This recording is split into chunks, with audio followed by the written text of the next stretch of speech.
For U.S. citizens and resident aliens, the U.S. taxes worldwide income. It doesn't matter where you live or where the payer is located. The big organizing question is the income earned from services while your tax home is abroad, or is it investment-type income? On the EA exam, they love that distinction because it drives whether Form 2555 is even on the table. Foreign earned income is pay for services performed in a foreign country while your tax home is in a foreign country. Employer location doesn't control it, so a U.S. company paying you while you live and work in Canada can still be foreign earned income. But interest, dividends, rentals, and pensions are not foreign earned income. That's a classic trap question. The foreign earned income exclusion claimed on Form 2555 is an election. It's not automatic. For 2024, the max exclusion is $126,500 per person, and married couples can potentially double it if both spouses qualify. You must have foreign earned income, a foreign tax home, and pass either the bona fide residence test or the physical presence test. Here are the two FIDE tests. Bona fide residence is about being a real resident of a foreign country for an uninterrupted period that includes an entire tax year. Physical presence is pure math. 330 full days in foreign countries during any 12 consecutive months. If that 12-month window straddles years, you prorate the exclusion. On the EA exam, count days carefully and watch for partial days. Foreign housing is the add-on many people forget. If your employer provides or pays housing, you may get a foreign housing exclusion. If you're self-employed and pay housing costs yourself, it's a foreign housing deduction. Only reasonable housing costs count, and only for the period you qualify for FEIE.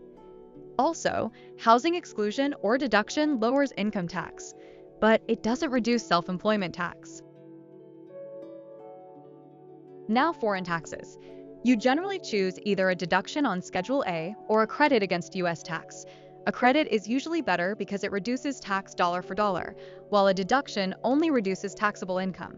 But you can't take both on the same return. And here's a weird exam favorite. If you deducted foreign taxes in a prior year, you can switch to the credit by amending within 10 years of the original due date.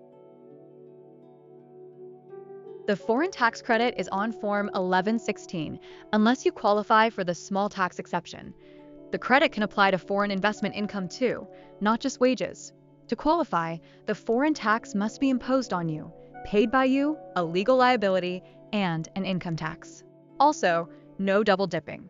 You can't claim a credit for taxes on income you already excluded with FEIE or the housing exclusion. When is Form 1116 required? If all your foreign income is passive, reported on forms like a 1099-D or 1099-INT, and your foreign taxes are small, you can claim the credit directly on Form 1040. The threshold is $300 or $600 if married filing jointly. Above that, Form 1116 is required. On the exam, this is often the entire question. Dante is the sole support of his mother, Marina. To claim her as a dependent on his Form 1040, Marina must be a citizen or resident of which countries?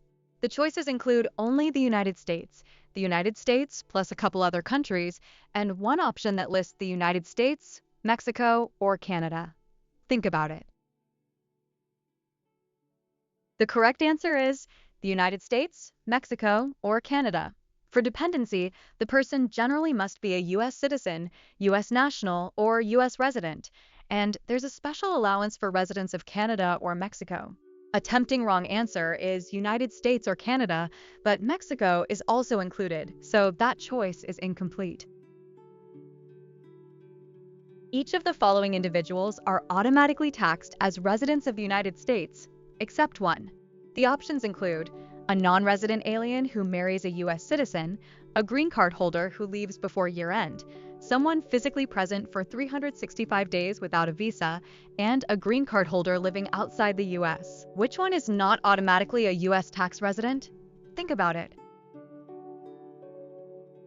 The correct answer is the non-resident alien who marries a U.S. citizen during the year.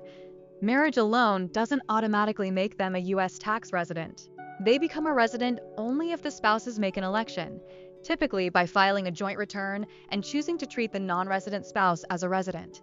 The tempting wrong answer is the green card holder living abroad, but a green card generally triggers resident status.